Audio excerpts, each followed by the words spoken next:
بنورنا الدنيا وننشر في الفضاء أملا ونعلي عزم همتنا فمن طلب العلا وصل. الحمد لله رب العالمين والعاقبة للمتقين والصلاة والسلام على سيد الأنبياء والمرسلين سيدنا وحبيبنا وحبيب رب العالمين محمد وعلى آله وأصحابه ومن هدى بهديه إلى يوم الدين.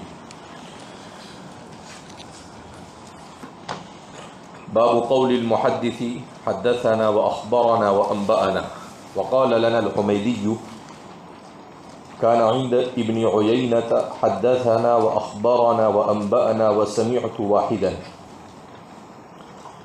وقال ابن مسعود حدثنا رسول الله صلى الله عليه وسلم وهو الصادق المصدوق.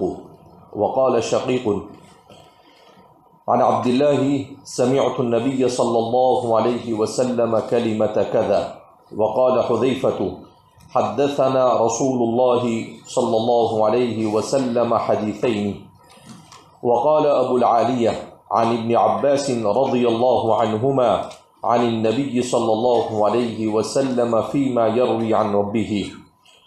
وقال أنس رضي الله عنه عن النبي صلى الله عليه وسلم يرويه عن ربه.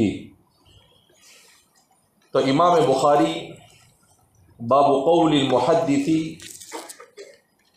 کتاب العلم کے اس چوتھے باب میں بیان کر رہے ہیں کہ علم حدیث کو پڑھتے پڑھاتے وقت محدث کا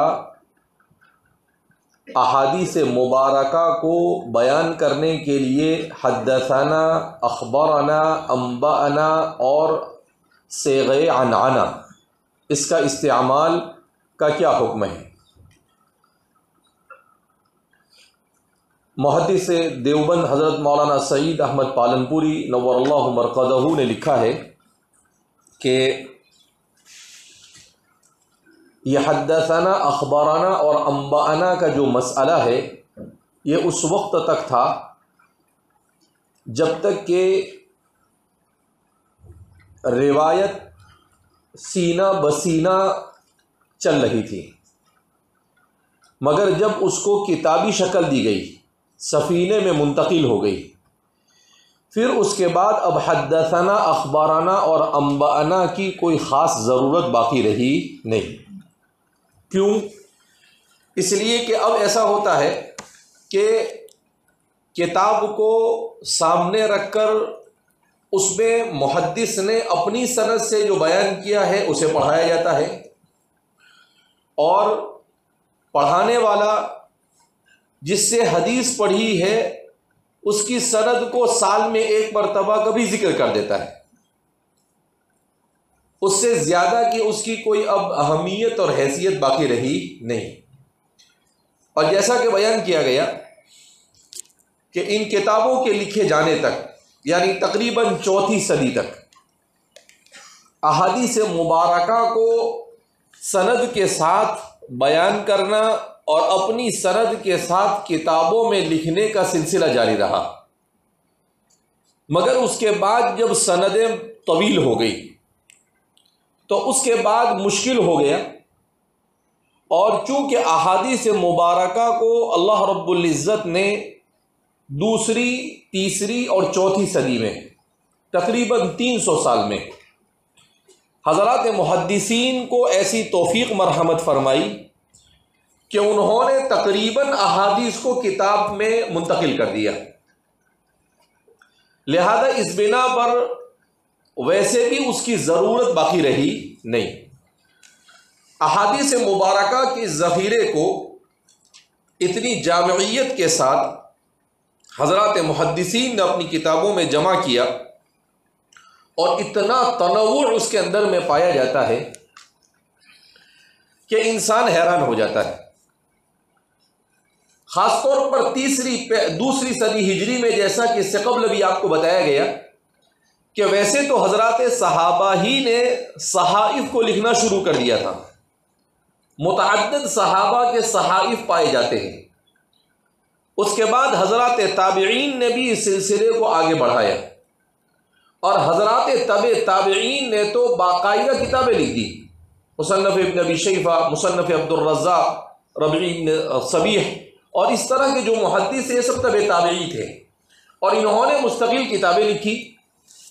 اور پھر اس کے بعد کا جو دور تھا اس میں مزید محنت کی گئی، تو دوسری صدی کے اختتام تک ہی احادیث کو مسانید اور معطا کی صورت میں اور مصنفات کی صورت میں، جیسے مصنف ابن ابی شیبہ، مصنف عبد الرزاق، مسند امام احمد، مسند یعلا، مسند دارمی، مسند دارقطنی، اس طریقے کی اتنی مسانید لکھی گئی، اور ان مسانید میں انہوں نے احادیث کو اور آثار صحابہ کو اور آثار تابعین کو جمع کیا۔ اللہ کا بھی عجیب نظام ہے۔ بالکل اس وقت ذہن میں نقطہ آ رہا ہے کہ اللہ کے رسول صلی اللہ علیہ وسلم نے کہا خیر القرون قرنی ثم الذین یلونہم ثم الذین یلونہم۔ ہمارے یہاں پر دین کو سمجھنے کے لیے صرف احادیث پر اکتفا کافی نہیں ہے، بلکہ احادیث کو جن لوگوں نے نقل کیا اور سمجھا، حضرات صحابہ کرام رضوان اللہ تعالی عنہم مجمعین، ان کے آثار سے بھی دین کو سمجھا جانا ضروری ہے۔ اس کے بعد حضرات تابعین کا بھی بڑا رول ہوتا ہے۔ اللہ نے ایسا نظام بنایا کہ حضرات تابعین کا دور ختم ہونے کے بعد تابعین جو آئے، انہوں نے صرف رسول اللہ صلی اللہ علیہ وسلم کے فرامین مبارکہ ہی کو جمع کرنے پر اکتفا نہیں کیا، حضرات صحابہ کے آثار، ان کے اجتہادات، ان کے فتاوی اور ان کے اقوال اور ان کے احوال اور ان کے آثار کو بھی اس کے ساتھ شامل کر دیا۔ اس کے بعد حضرات تابعین کے جو حضرات صحابہ کے تلامذہ تھے، ان کے آثار کو، ان کے اجتہادات کو، ان کے فتاوی کو، ان کے اقوال اور ان کے احوال کو بھی اپنی کتابوں میں شامل کیا۔ اب یہ ساری چیزیں 150 ہجری، 140-50 ہجری کے بعد سے لے کر 200 تک کی ہوئی۔ پھر اس کے بعد امام بخاری آتے ہیں تو دیکھتے ہیں کہ یہ تو بڑا سمندر بن گیا ہے، جہاں پر فرامین رسول بھی ہے، جہاں پر حضرات صحابہ کے آثار بھی ہے، حضرات تابعین کے آثار بھی ہے، ان کے اجتہادات بھی ہے۔ تو پھر آپ نے اس میں سے جو صحیح احادیث تھی اس کو الگ کیا، جو احادیث صحیحہ تھی اس کو کیا کر دیا آپ نے؟ الگ کیا۔ فقہ کے باب پر، کیونکہ علم کا اصل مقصد عمل ہے، لہذا عملی زندگی میں جیسی ضرورت ہے اسی ترتیب کے ساتھ ہمارے محدثین نے 3 صدی ہجری کے اندر میں چھان پھٹک کی، اور اس طریقے سے واضح ہو گیا کہ یہ ہے اقوال رسول، یہ ہے آثار صحابہ، یہ ہے آثار تابعین۔ تو بالکل ایسا صاف اور کلیئر کٹ ہو گیا کہ کسی قسم کا کوئی اشتباہ باقی نہیں رہا، کہیں پر کوئی ڈاؤٹ فل باقی نہیں رہا۔ پھر اس کے بعد کا جب زمانہ آیا تو اب سب چیزیں ہو چکی تھی، لہذا اس کے بعد کے زمانے میں امام طبرانی جیسے لوگوں کو کھڑا کیا، انہوں نے معاجم کو لکھا حروف ہجا کی ترتیب کے اوپر، اور اس طریقے سے بہت سارے ایسے علماء کھڑے ہوئے کہ کسی نے صرف آثار صحابہ کو جمع کیا، کسی نے صرف آثار تابعین کو الگ کر دیا، فرامین رسول کا اصحاب صحاح ستہ اور ان جیسے بہت سارے دیگر محدثین نے الگ کیا۔ تو ایسا دودھ کا دودھ اور پانی کا پانی ہو گیا، کہیں پر کسی قسم کا کوئی اشتباہ اور ڈاؤٹ فل باقی رہا نہیں۔ اس طریقے سے تو اب ظاہر سی بات ہے ایک زمانے تک اس کی ضرورت تھی، جب تک کہ ضرورت تھی، اب امام بخاری جب اس کام کو انجام دے رہے تھے اس وقت ضرورت تھی، اس لیے کہ اس وقت ابھی سند کے ساتھ بیان کرنے کا رواج تھا، مگر بعد میں اس کی ضرورت نہیں رہی، لہذا اس بنا پر البتہ مسئلے کو سمجھنا ضروری، ٹھیک ہے، ایک ہے کہ بھئی اس کی ضرورت اب باقی ہے یا نہیں، اور دوسرا ہے کہ وہ جس ضرورت کے ساتھ اسے ہمارے محدثین نے اختیار کیا اس کی کیفیت کیا تھی، کم از کم اتنا تو طالب اور عالم کو معلوم ہونا کیا ہے؟ ضروری ہے۔ لہذا اس بنا پر تو اب یہاں پر چونکہ کوئی حدیث کو براہ راست نہیں لا سکتے تھے وہ، لہذا اس بنا پر آپ نے دیکھ رہے ہیں کہ آپ نے امام بخاری نے یہاں پر تعلیقات کا ڈھیر لگا دیا. تعلیقات کا کیا لگا دیا؟ ڈھیر لگا دیا. کہ اب تک کے پہلے اثر حمیدی کو بیان کیا، اس کے بعد حضرت عبداللہ ابن مسعود کے ایک اثر کو بیان کیا، پھر اس کے بعد عبداللہ ابن مسعود کے تلمیذ شقیق بلخی کے حوالے سے دوسرے اثر کو بیان کیا، اس کے بعد حضرت حذیفہ کے عمل کو بیان کیا، اس کے بعد حضرت عبداللہ ابن عباس کے عمل کو بیان کیا، اور اس کے بعد خادم رسول حضرت انس ابن مالک رضی اللہ تعالیٰ عنہ کے طریقے کو بیان کر رہے ہیں، اور پھر اس کے بعد راویۃ الاسلام حضرت ابو ہریرہ، یعنی 7 تعلیقات کو آپ نے بیان کر دیا 5-7 سطر کے اندر میں، تاکہ مسئلہ بالکل واضح ہو جاوے اور کسی قسم کا کوئی التباس طالب کے اوپر باقی رہے نہیں. تو فرماتے ہیں کہ عن ابن عباس، وہ روایت کرتے ہیں وقال ابو العالیہ، اور ابو العالیہ کہتے ہیں کہ حضرت عبداللہ ابن عباس رضی اللہ تعالیٰ عنہ اللہ کے رسول صلی اللہ علیہ وسلم سے روایت کرتے ہیں. تو یہاں پر ابو العالیہ کا طریقہ کیا ہے؟ عن ابن عباس عن النبی صلی اللہ علیہ وسلم فیما یروی عن ربہ. تو اب یہاں پر ہر جگہ پر عنعنہ استعمال ہو رہا ہے. لفظ عن کو استعمال کرتے ہیں تو اس کو کہتے ہیں صیغہ عنعنہ. کیا کہتے ہیں اس کو؟ صیغہ عنعنہ. تو فرماتے ہیں کہ اب یہاں پر ابو العالیہ نے جب روایت کیا تو ابو العالیہ نے بھی عن کا استعمال کیا، حضرت عبداللہ ابن عباس نے عن کا استعمال کیا، اور پھر اللہ کے رسول صلی اللہ علیہ وسلم بھی فیما یروی عن ربہ. تو یہ بتانا مقصود ہے کہ عنعنہ کا استعمال بھی گویا کہ رسول اللہ صلی اللہ علیہ وسلم سے کیا ہے؟ ثابت ہے. محدثین نے کوئی اپنی طرف سے اس کو گھڑ لیا نہیں ہے. اور حضرت عبداللہ ابن عباس رضی اللہ تعالیٰ عنہ، ظاہر سی بات ہے کہ رسول اللہ صلی اللہ علیہ وسلم کے چچا زاد بھائی تھے.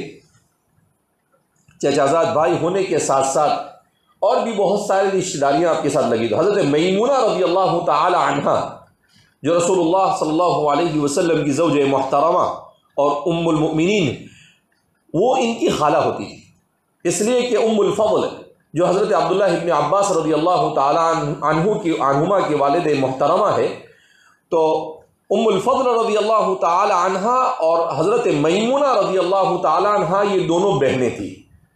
تو اس طرح سے گویا کہ آپ صلی اللہ علیہ وسلم کے نکاح میں ان کی خالہ تھی، تو آپ جہاں ان کے چچا زاد بھائی ہوتے تھے وہیں پر آپ صلی اللہ علیہ وسلم ان کے خالو بھی ہوتے تھے، اس لیے کہ خالہ ان کے نکاح میں تھی. اسی لیے حضرت عبداللہ ابن عباس رضی اللہ تعالیٰ عنہ کو بھی اللہ کے رسول صلی اللہ علیہ وسلم سے جہاں پر گھر کے باہر روایت کے لیے موقع ملا، وہاں پر گھر کے اندر بھی آپ کو موقع ملا کہ آپ چونکہ بہت ہی زیادہ قریبی رشتہ دار تھے، عمر میں بھی چھوٹے سے تھے، لہذا اس بنا پر بڑی آسانی کے ساتھ آپ کا اللہ کے رسول صلی اللہ علیہ وسلم تک پہنچ جاتے تھے. اور اللہ کے رسول صلی اللہ علیہ وسلم نے ان کی ذہانت، علم کے لیے ان کے طلب، سب چیزوں کو دیکھ کر اور ان کی خدمت کے جذبے کو دیکھ کر انہیں دعا بھی دی تھی. آپ صلی اللہ علیہ وسلم سے ایک مرتبہ حضرت عبداللہ ابن عباس فرماتے ہیں کہ میں 9 سال کا تھا. 9 سال کا بچہ کس کو کہتے ہیں؟ کچھ سمجھتا بھی نہیں ہمارے یہاں. فرماتے ہیں تو میں نے آپ صلی اللہ علیہ وسلم سے کہا کہ اگر آپ کی اجازت ہو تو میں حضرت میمونہ کے یہاں، میری خالہ کے یہاں سو جاؤں.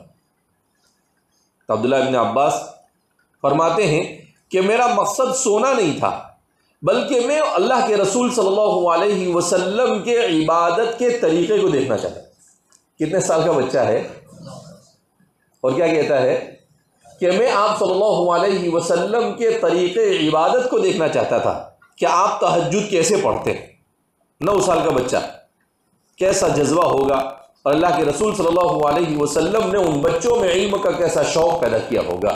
حالانکہ اس زمانے میں نہ تو قلم کے ٹھکانے تھے، نہ کاغذ کے ٹھکانے تھے، نہ کوئی باقاعدہ مدرسہ اور مکتب چلتا تھا، مگر اس کے باوجود بھی آپ ایسا ماحول رسول اللہ صلی اللہ علیہ وسلم نے بنایا کہ اس ماحول میں 7 6 سال کے بچے بھی متاثر ہو گئے. کتنے سال کے؟ 6 7 سال. بعض صحابہ نے روایتیں نقل کی ہے اور ان کی عمر کتنی ہے؟ 6 سال. ارے بھائی 6 سال کا بچہ کیا ہے، ہمارے یہاں سمجھتا بھی نہیں کچھ. اور وہاں پر اب لوگ کیا کہتے ہیں کہ جیسے جیسے زمانہ آگے بڑھ رہا ہے ویسے ویسے بچے ہوشیار ہوتے چلے جا رہے ہیں. ایسا نہیں، ہر زمانے میں بچے ہوشیار ہوتے ہی ہے، لیکن گھر میں جیسا انسان کو ماحول، بچے کو ماحول ملتا ہے ویسی حرکتیں کرتا ہے. اب بچے کو گھر میں آپ کھیلنے کا ماحول دیں گے تو وہ کیا کرتا رہے گا؟ کھیلتا رہے گا. اس کو علم سے، لکھنے سے، پڑھنے لکھنے سے کچھ لینا دینا ہوتا نہیں. تو وہاں پر سو گئے. اللہ کے رسول آپ صلی اللہ علیہ وسلم کا حجرہ شریف بہت چھوٹا تھا.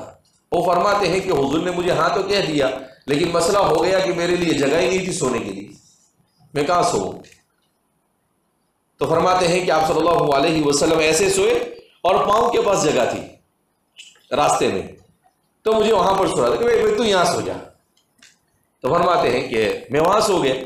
اللہ کے رسول صلی اللہ علیہ وسلم صبح اٹھے اور تہجد کے لیے، اور آپ جیسے ہی اٹھے تو میں نے دیکھ لیا کہ آپ صلی اللہ علیہ وسلم تہجد کے لیے بیدار ہوئے. میں نے دیکھا کہ آپ قضاء حاجت کے لیے تشریف لے گئے. آپ قضاء حاجت کر آئے. میں جلدی سے اٹھا اور آپ کے وضو کرنے کے برتن میں پانی بھرا اور آپ کے وضو کرنے کی جگہ پر رکھ دیا اور پھر آ کے سو گیا. تو آپ صلی اللہ علیہ وسلم جب آئے واپس تو حضور سمجھ گئے کہ خلاف عادت یہ کسی نے رکھا، اس کا مطلب یہ ہے کہ عبداللہ ابن عباس کا کام ہے یہ. خیر، پھر اس کے بعد کہا کہ اللہ کے رسول صلی اللہ علیہ وسلم تشریف لائے. آپ نے وضو کیا، وضو کر مسجد نبوی، کیونکہ آپ صلی اللہ علیہ وسلم کے ازواج مطہرات کے جو حجرات تھے وہ مسجد نبوی سے لگ کر تھے، یعنی ایک دروازہ باہر سے ہوتا تھا اور ایک دروازہ مسجد کے اندر میں کھلتا تھا. تو آپ صلی اللہ علیہ وسلم وہاں سے سیدھا مسجد میں پہنچ جاتے تھے. تو فرماتے ہیں کہ آپ نے وضو کیا اور وضو کر آپ مسجد نبوی میں تشریف لے گئے تہجد کی نماز پڑھنے کے لیے. میں بھی اٹھا جلدی میں نے بھی وضو کیا، اور وضو کرنے کے بعد میں بھی آپ صلی اللہ علیہ وسلم کے پاس جا کر کیا ہو گیا؟ کھڑا ہو گیا. تو میں کیسے کھڑا ہوا؟ حضور ایسے نماز پڑھ رہے تھے، میں ادھر کھڑا ہو گیا. تو آپ صلی اللہ علیہ وسلم نے نماز کی حالت میں میرا کان پکڑا اور کان پکڑ کر مجھے ادھر کر دیا، تو میں ادھر کھڑا ہو گیا. اب اس کے بعد جب سلام پھیرا تو آپ صلی اللہ علیہ وسلم نے سوال کیا کہ عبداللہ ادھر کیوں کھڑے ہوئے تم؟ تو انہوں نے کہا کہ اللہ کے رسول صلی اللہ علیہ وسلم انت تحب التیمن فی کل شیء، آپ ہر چیز میں تیمن کو پسند کرتے ہیں. میں نے سوچا میرا امام میرے سیدھے ہاتھ پہ ہونا چاہیے. 9 سال کا بچہ کیا بولتا ہے کہ میں نے کیا سوچا کہ میرا امام کدھر ہونا چاہیے؟ میرے سیدھے ہاتھ پہ ہونا چاہیے، اس لیے میں یہاں پر کیا ہو گیا؟ کھڑا ہو گیا. تو آپ صلی اللہ علیہ وسلم کو ان کا یہ جواب بہت پسند آیا. آپ صلی اللہ علیہ وسلم ان کے اس جواب کو سن کر بہت محظوظ ہوئے. ایک تو خدمت کی اور پھر اس کے ساتھ ساتھ میں بہترین جواب دیا. بچے کے اعتبار سے تو بہت اچھا جواب دیا انہوں نے. تو آپ صلی اللہ علیہ وسلم نے انہیں کہا اللہم علمہ الکتاب و تأویلہ، اے اللہ اس کو کتاب کا علم اور اس کی تفسیر کا علم عطا فرما دے. عبداللہ ابن عباس کا کام بن گیا، سارا ترجمان القرآن. تو وہ امت میں ترجمان القرآن سے کیا ہو گئے؟ مشہور ہو گئے. ان کے اوپر علوم کا ایسا انکشاف ہوا کہ 14 سال کی عمر میں حضرت عمر رضی اللہ تعالیٰ عنہ کی مجلس شورا کے ممبر تھے. کتنے سال کی عمر میں؟ 14 سال کی عمر. کس کی مجلس شورا؟ حضرت عمر کی مجلس شورا، جن کو دیکھ کر شیطان بھی بھگ جاتا تھا. ان کی مجلس شورا کے اندر میں آپ نے ان کو ممبر بنایا. تو بعض کبار صحابہ کو سوال ہوا کہ عبداللہ ابن عباس اتنا بچونگڑا ہے، چھوٹا سا آدمی ہے اور ان کو بنا لیا. تو آپ حضرت عمر رضی اللہ تعالیٰ عنہ بھی چہرے پڑھنے والے تھے، انہوں نے چہرے پڑھ لیے کہ کچھ لوگوں کو ناگوار گزر رہا ہے. بہرحال انسان تھے صحابہ بھی. تو حضرت عمر رضی اللہ تعالیٰ عنہ نے ایک آیت کے بارے میں سوال کیا کہ اچھا اس آیت کا کیا مطلب ہے؟ تو سب سے سوال کیا، کوئی جواب نہیں دے سکا. اخیر میں کہا کہ عبداللہ ابن عباس آپ بتائیے. تو انہوں نے برابر بتا دیا. پھر حضرت عمر رضی اللہ تعالیٰ عنہ نے کہا اسی لیے میں نے ان کو شورا میں رکھا ہے. تو پھر تمام صحابہ کو کیا ہو گیا؟ اطمینان ہو گیا کہ بھئی یہ قرآن فہمی میں ماہر ہے. تو 14 سال کی عمر میں کبار صحابہ کی موجودگی میں مفسر قرآن بن گئے. یہ دعا دنیا میں اگر سب سے مؤثر کوئی ہتھیار ہے انسان کی کامیابی کا تو وہ ہے دعا. تو حضرت عبداللہ ابن عباس رضی اللہ تعالیٰ عنہ بہرحال حدیث میں، فقہ میں، عربیت میں ہر چیز کے اندر میں، کیونکہ یہ فنا فی العلم تھے، یہ کیا ہوتے، بچپن سے علم میں اپنے آپ کو کھپا دیا انہوں نے، دوسرا کچھ دیکھا ہی نہیں۔ حضرات ان کے تلامذہ مجاہد ہے، اکرمہ ہے، یہ سب ان کے آزاد کردہ غلام بھی تھے اور ان کے علوم کے امین بھی ہوئے۔ تو وہ کہتے ہیں کہ عبداللہ ابن عباس حدیث پڑھاتے، پھر تفسیر پڑھاتے، اور پھر اس کے بعد جب دیکھتے کہ بھئی لوگ تھوڑا سا کیا ہو گئے ہیں، بہت زیادہ ہو گیا ہے، تو پھر اس کے بعد کہا کہ ہاتو دواوین الشعراء، تو زمانے جاہلیت کے شعراء کے دواوین کو بلاتے اور پھر اس کو سمجھاتے تھے، لیکن چین سے کسی کو بیٹھنے دیتے تھے نہیں، لگائے رکھتے تھے طلباء کو۔ تو اس طرح سے ان کو عربیت میں بھی ماہر کرتے تھے، تفسیر میں، حدیث میں، فقہ میں۔ آپ نے مکہ مکرمہ کو اپنا مسکن بنایا تھا، اور پھر آخری زندگی میں آپ طائف چلے گئے تھے، اور آپ کا مزار طائف میں ہے، 1-2 مرتبہ وہاں پر الحمدللہ جانے کا اتفاق بھی ہوا۔ تو حضرت عبداللہ ابن عباس سے بیان کر رہے ہیں کہ عن ابن عباس عن النبی فیما یروی عن ربہ، تو چونکہ حضرات صحابہ کا عمل یہ بھی حجت ہے، لہذا عنعنہ کا استعمال حضرت عبداللہ ابن عباس سے ہوا۔ وقال انس، اور حضرت انس بن مالک رضی اللہ تعالیٰ عنہ فرماتے ہیں عن نبی صلی اللہ علیہ وسلم یرویہ عن ربہ، یہاں پر بھی عنعنہ کا استعمال کیا۔ حضرت انس رضی اللہ تعالیٰ عنہ جنہیں خادم رسول کہا جاتا ہے، اللہ کے رسول صلی اللہ علیہ وسلم ان کو کہا کرتے تھے یا ذا الاذنین۔ ان کی والد محترمہ حضرت ام سلیم رضی اللہ تعالیٰ عنہ تھی۔ حضرت ام سلیم رضی اللہ تعالیٰ عنہ جو ہے وہ اللہ کے رسول صلی اللہ علیہ وسلم کے ننیالی رشتہ دار تھی، ان کا تعلق قبیل بنو نجار سے تھا۔ اللہ کے رسول صلی اللہ علیہ وسلم کی والد محترمہ بی بی آمنہ، ان کا تعلق مدینہ سے تھا، بنو نجار سے تھا۔ تو اسی خاندان سے حضرت ام سلیم اور ام حرام، یہ دونوں آپ صلی اللہ علیہ وسلم کی رشتے میں خالہ ہوتی تھی۔ تو حضرت انس ان کے بیٹے تھے۔ اب جب اللہ کے رسول صلی اللہ علیہ وسلم مدینہ تشریف لائے تو اہل مدینہ آپ صلی اللہ علیہ وسلم کو آگ کر مل رہے تھے، ان میں حضرت ام سلیم بھی آئی۔ اب ام سلیم نے اللہ کے رسول صلی اللہ علیہ وسلم سے کہا کہ اللہ کے رسول صلی اللہ علیہ وسلم میں تو غریب ہوں، آپ کی خالہ ہوتی ہوں، آپ کو کچھ ہدیے میں دینا چاہیے، لیکن میں غربت کی وجہ سے میرے پاس کچھ دینے کے لیے نہیں ہے، یہ میرا چھوٹا سا بچہ ہے انس، تو آپ اس کے لیے دعا کر دیجئے، اور یہ آپ کی خدمت میں رہے گا صبح سے لے کر رات میں، جب سے آپ اٹھیں گے اس وقت سے لے کر رات جب تک آپ سوئیں گے نہیں، آپ اس سے جو کام لینا ہو لے سکتے ہیں۔ تو فرماتے ہیں کہ حضرت انس رضی اللہ تعالیٰ عنہ کی عمر اس وقت 10 سال ہے۔ آپ صلی اللہ علیہ وسلم نے ان کو قبول کیا اور ان کو 3 دعائیں دی، اللہم بارک فی عمرہ، اللہم بارک فی ولدہ، اللہم بارک فی رزقہ، اے اللہ ان کی عمر میں برکت دے۔ تو ان کی عمر 100 سے زیادہ سال ہوئی۔ حضرات صحابہ میں سب سے آخر میں انتقال کرنے والوں میں حضرت انس اور حضرت عبداللہ ابن ابی اوفا اور حضرت سہل ابن سعد الساعدی، ان تینوں میں کے بارے میں آتا ہے، کسی نے کہا 97 99، اور حضرت انس کے بارے میں آتا ہے کہ 100 کے بعد آپ کا انتقال ہوا۔ تو ان کی عمر میں بھی برکت ہوئی، ان کی اولاد میں بھی برکت ہوئی۔ حضرت انس فرماتے ہیں کہ میرے بیٹے اور نواسے، پوتے نواسے سب ملا کر 150 سے متجاوز تھے ان کی زندگی کے اندر میں۔ اللہم بارک فی ولدی، اور اللہ نے ان کے رزق میں بھی برکت عطا فرمائی۔ کہا سب کے باغ میں سال میں 1 مرتبہ کھجور آتی تھی، اور حضرت انس کے باغ میں سال میں 2 مرتبہ کھجور آتی تھی۔ تو حضرات صحابہ بزنس میں حضرت انس کو پارٹنر بنایا کرتے تھے کہ یہاں پر خسارہ ہونے والا نہیں ہے، کیونکہ اللہم بارک فی مال ہی کہا ہے۔ تو حضرت انس جو بھی تجارت کرتے تھے، جو صحابہ ہوتے تھے، صحابہ کی بڑی تعداد ہوتی تھی، وہ ان کے ساتھ کہا کہ یار ہم کو بھی 5-10 ٹکے کا پارٹنر بنا لو۔ تو صحابہ ان کے ساتھ پارٹنرشپ میں کیا کرتے تھے۔ تو اللہ نے سب چیزوں میں، اور ساتھ ساتھ میں اللہ کے رسول صلی اللہ علیہ وسلم کی صحبت میں 10 سال رہے تو علم میں برکت ہوئی۔ تو کثیر الروایہ صحابہ میں آپ کا کیا ہوتا ہے شمار، المکثرون کے اندر میں آپ کا شمار ہوتا ہے۔ 1000 سے زیادہ روایت کرنے والے جو 10 صحابہ ہیں، ان میں حضرت انس بن مالک رضی اللہ تعالیٰ عنہ بلکہ ٹاپ 10 میں ٹاپ 5 میں آپ آتے ہیں۔ تو حضرت انس رضی اللہ تعالیٰ عنہ بڑے ذہین و فطین تھے، 10 سال اللہ کے رسول صلی اللہ علیہ وسلم کی خدمت کی، مگر کبھی حضور کو شکایت کا موقع نہیں دیا۔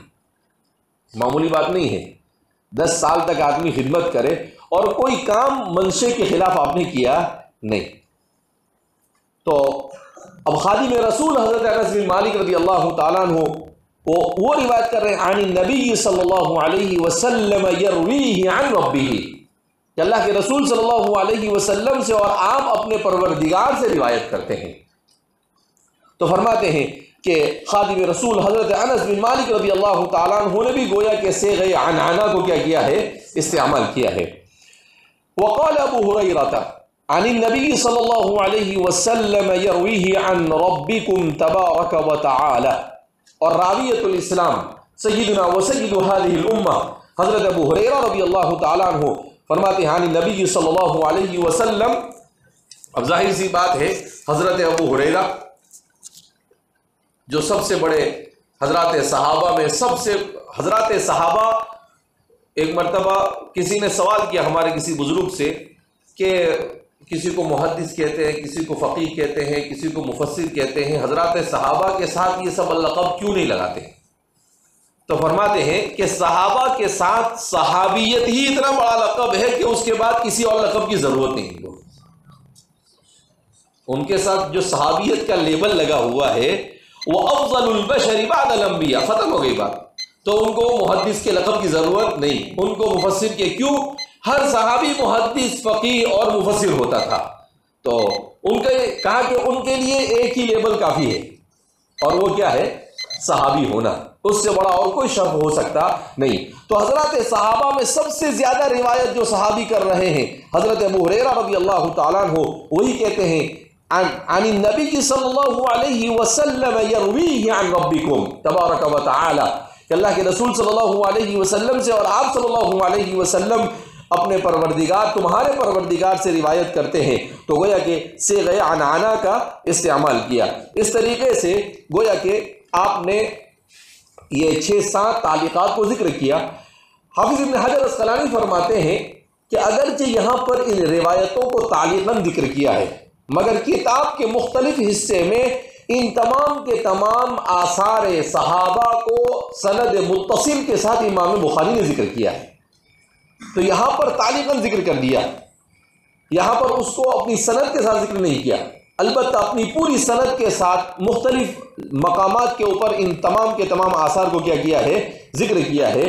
تو گویا کہ اس کی صحت میں کسی قسم کا کوئی کلام ہو سکتا نہیں ہے۔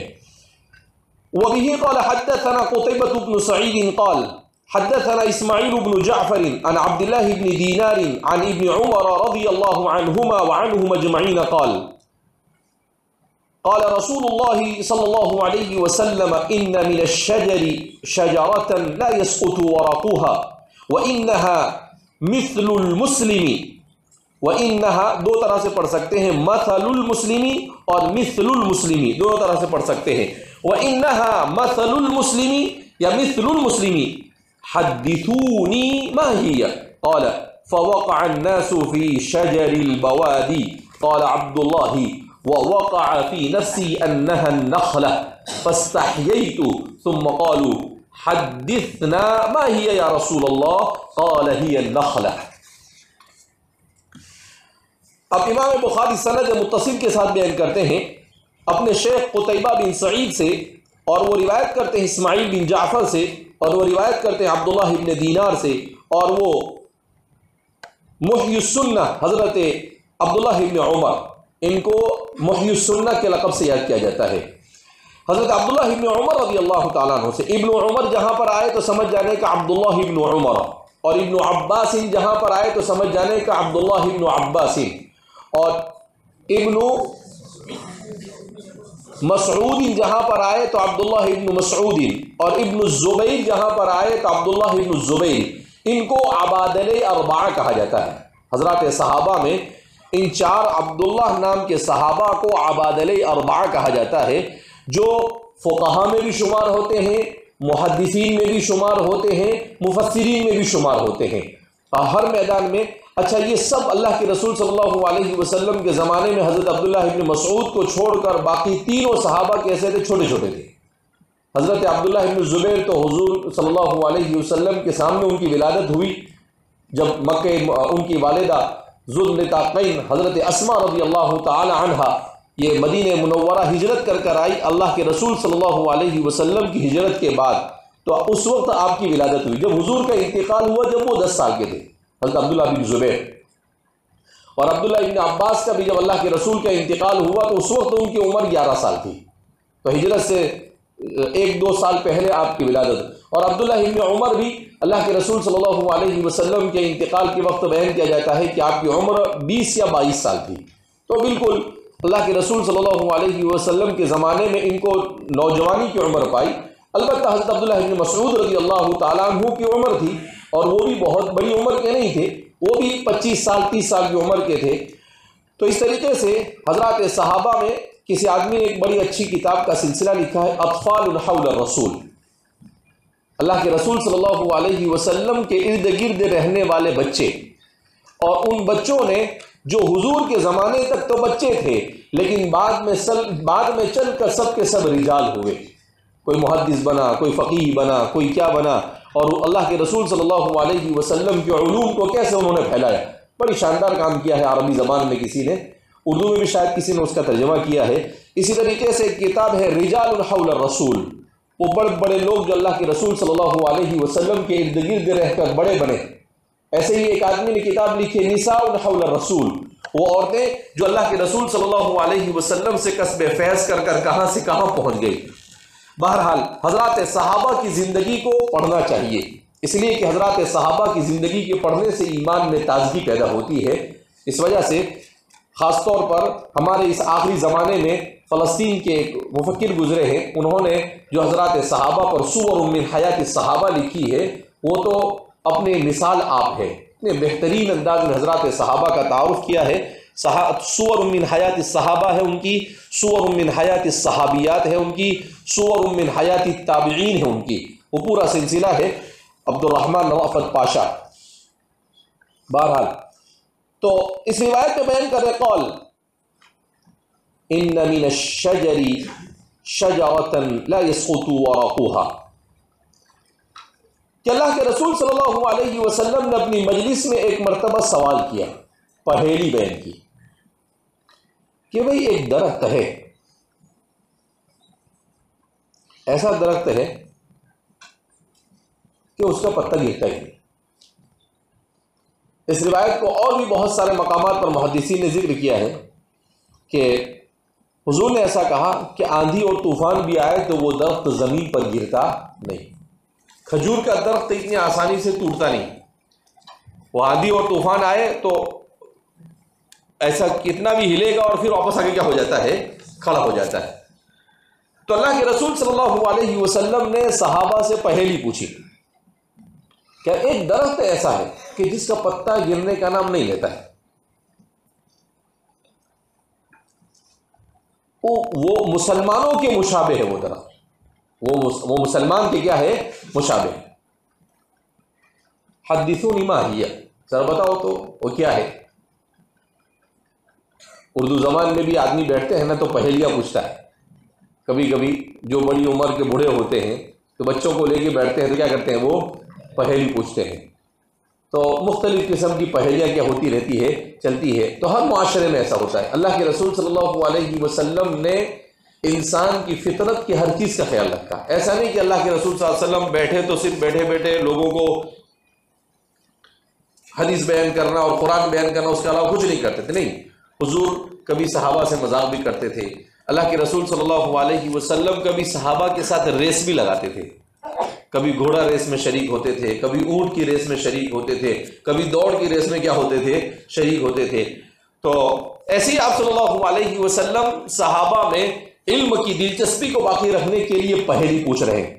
تو کہا کہ ایک درخت ذرا بتاؤ تو، قال فوقع الناس في شجر البوادی۔ حضرت عبداللہ بن عمر رضی اللہ تعالیٰ عنہ فرماتے ہیں کہ لوگ جنگل کے اور دیہاتوں کے درختوں کی طرف چلے گئے، یعنی سوچنے لگے کہ کون سا درخت ہوگا جس کا پتہ ہی نہیں گرتا ہے، جو درخت گرتا ہی نہیں۔ قال عبداللہ، حضرت عبداللہ فرماتے ہیں وَوَقَعَ فِي نَفْسِي أَنَّهَا النَّخْلَةُ، عبداللہ ابن عمر فرماتے ہیں کہ میرے دل میں آیا کہ یہ تو کھجور کا درخت لگتا ہے، لیکن ابو بکر بیٹھے ہوئے تھے، عمر بیٹھے تھے، عثمان بیٹھے تھے، علی بیٹھے تھے، کبار صحابہ بیٹھے ہوئے تھے، اور میں بچہ سا، چھوٹا سا بچونگڑا. تو کہا کہ میں نے سوچا کہ یہ لوگ نہیں بول رہے ہیں تو کوئی مصلحت اور حکمت ہوگی، میں کیوں بولوں بھائی؟ تو اتنے بڑے لوگوں، یعنی یہ بھی عادت تھا ان کا. تو کہا وہ کافی نفسیانہ نخل، اسے ان کی ذہانت کا تو اندازہ ہو جاتا ہے کہ ان کے ذہن میں فوراً یہ بات آئی کہ یہ کھجور کا ہی درد ہوتا ہے، اس کے پتے وتے گرتے ہیں نہیں. فاستحییت، لیکن میں نے حیا محسوس کی، مجھے نہیں اچھا لگا کہ اتنے بڑے لوگوں کے بیچ میں کچھ بولوں. کچھ روایتوں میں ہے کہ جب گھر پر آئے تو میں نے اپنے والد سے کہا، حضرت عمر سے، کہ میرے ذہن میں آیا تھا کھجور ہے، کہا کہ کاش کہ تو نے بول دیا ہوتا تو اللہ کے رسول صلی اللہ علیہ وسلم کی خوشی میں کوئی دعا تجھے کیا ہو جاتی، مل جاتی، تو تیرا بھی کام بن جاتا. بہرحال ثم قالوا حدثنا ما ہی یا رسول اللہ. ایسا نہیں، یہ صحابہ جیسے عبداللہ بن عمر کو سمجھ میں آیا، چھوٹے سے تھے تو صحابہ کو بھی سمجھ میں آیا ہوگا، لیکن حضرات صحابہ بعض مرتبہ کیا کرتے تھے، جان بوجھ کر جواب نہیں دیتے تھے. کیوں؟ ان کا ایسا ہوتا تھا کہ ہو سکتا ہے حضور کی طرف سے کوئی نئی معلومات ہمیں مہیا ہو، وہ علم کے متوالے تھے، لہذا وہ جان بوجھ کر. اب عبداللہ بن عمر کے ذہن میں آیا تو کسی دوسرے کے ذہن میں نہیں آیا ہوگا، ظاہر سی بات ہے، اور بھی بہت ساروں کے ذہن میں آیا ہوگا. اور کھجور کا درخت تو ان کے گھروں میں کے باہر ہوتا تھا، ان کے یہاں پر اس کے باغ لگتے تھے، تو ظاہر سی بات ہے نہیں آنے کا کوئی سوال پیدا ہوتا نہیں. لیکن یہ بھی آداب حضرات صحابہ، اسی لیے کہتے ہیں کہ حضرات صحابہ کو جو اتنا بڑا مقام ملا، اس مقام کے ملنے کی سب سے بنیادی وجہ یہ تھی کہ حضرات صحابہ کے اندر جو ادب تھا، اس ادب کی مثال دنیا کی تاریخ میں آپ کو کہیں نہیں مل سکتی. ایسا ادب اور احترام، اللہ اکبر، رسول اللہ صلی اللہ علیہ وسلم کے ساتھ جس ادب اور احترام اور تعظیم کا تعلق حضرات صحابہ نے کیا ہے، اس کی مثال دنیا کی تاریخ میں کسی قائد کے ساتھ، اس کے اصحاب کے ساتھ مل سکتی آپ کو نہیں. تو اللہ کے رسول صلی اللہ علیہ وسلم سے گزارش کی، حدثنا ما ہی یا رسول اللہ، اللہ کے رسول صلی اللہ علیہ وسلم آپ ہی ارشاد فرمائے کہ وہ کون سا درخت ہے. تو حضور نے کہا یہ نخلہ، کھجور کا درخت ہے. اب سوال پیدا ہوتا ہے کہ یہاں پر کیا ہے، امام بخاری اس کو کیوں لائے؟ تو دیکھو کیا ہے، قالوا حدثنا ما ہی. ارے سمجھ میں آ رہی بات؟ صحابہ نے حضور سے جب کہا تو ایسا نہیں کہا کہ بین لنا ما ہی، بلکہ کیا کہا، حدثنا ما ہی. اسی سے لیا حدثنا عن فلان وعن فلان. تو کہا دیکھو صحابہ بھی اللہ کے رسول صلی اللہ علیہ وسلم کے سامنے اس لفظ کو استعمال کر رہے ہیں، تو حضور کی مجلس میں بھی اس لفظ کا استعمال ہوا ہے. یہ ہے ترجمۃ الباب. تو کہا حدثنا ما ہی، وہ کون سا درخت ہے؟ آپ ارشاد فرمائے اللہ کے رسول صلی اللہ علیہ وسلم. تو حضور نے فرمایا ہی النخلہ، وہ کیا ہے، کھجور کا درخت ہے. کیوں کہ کھجور کا درخت اور مسلمان دونوں ایک جیسے ہیں. کیا مطلب؟ اس کے دو مطلب ہیں. ایک تو یہ کہ کھجور کا درخت یہ درختوں میں سب سے مضبوط درخت مانا جاتا ہے. دوسرا، درختوں میں اونچائی میں بھی سب سے زیادہ اونچا رہتا ہے. بہت کم ایسا ہوتا ہے کہ دوسرے درخت اس سے اونچے ہوں. تو اس کا مطلب کیا کہ جیسے کھجور کا درخت بلند اور رفعت کا حامل ہے، ایسے ہی مسلمان دوسرے انسانوں کے مقابلے میں رفعت کا حامل ہے. دوسری بات کہ جیسے کھجور کا درخت آندھی اور طوفان کا مقابلہ کر لیتا ہے مگر زمین پر گرنے کا نام لیتا نہیں، ایسے ہی مومن دنیا میں آنے والے ہر قسم کے حالات کا مقابلہ کرتا ہے. اللہ کی تقدیر پر ایمان رکھنے کی وجہ سے وہ حالات سے گھبراتا نہیں، وہ مایوس نہیں ہوتا، وہ ڈپریشن میں نہیں جاتا، وہ پریشان نہیں ہوتا ہے. کیسے بھی حالات آئے وہ کہتا ہے وَاصْبِرْ صَبْرًا جَمِيلًا، صبر سے کام لو، اللہ کی طرف سے ہے، وہ پریشان ہوتا نہیں. تو کہا کہ مومن کی شان یہ ہونی چاہیے. جہاں پر اللہ کے رسول صلی اللہ علیہ وسلم نے پہیلی کو بیان کیا، وہیں پر مومن کو ایک عظیم درس دیا، اور وہ یہ درس یہی دیا کہ حالات سے گھبرانا یہ مومن کی شان نہیں ہو سکتی، حالات کا مقابلہ کرنا یہ مومن کی شان ہوتی ہے۔ جیسے آندھی اور طوفان کے باوجود بھی کھجور کا درخت نہ اس کا پتا گرتا ہے اور نہ وہ زمین پر گرتا ہے، ایسے ہی مومن بھی حالات کیسے ہی آئے، نہ اس کا عقیدہ خراب ہونا چاہیے اور نہ اس کے اعمال میں کمی آنی چاہیے۔ پتا کے نہ گرنے کا مطلب کیا ہے؟ کبھی ایسا ہوتا ہے نا، آدمی حالات آتے ہیں تو بولے یار نماز پڑھو، پھر بھی کچھ نہیں ہوتا، الیاذ باللہ، نماز پڑھنا چھوڑ دیتا ہے۔ تو ایسا نہیں ہونا چاہیے۔ کہا کہ مومن کی زندگی تو اعمال صالحہ کے ساتھ اور ایمان کے ساتھ مکمل طور پر گزرنی چاہیے، اس میں کسی قسم کی کوئی کمی نہیں آنی چاہیے۔ تو اس لیے آپ یہاں پر اصل جو مقصد ہے وہ کیا ہے؟ حدیثنا ماہیہ۔ امام بخاری جو لائے وہ یہ بیان کرنے کے نہیں لائے، وہ کیوں لائے؟ حدیثنا ماہیہ، کہ صحابہ نے حضور کے سامنے اس لفظ کو استعمال کیا، اللہ کے رسول صلی اللہ علیہ وسلم آپ ہی ارشاد فرمائے کہ وہ کون سا درخت ہو سکتا ہے۔ تو یہ امام بخاری کے یہاں پر لانے کا مقصد ہے۔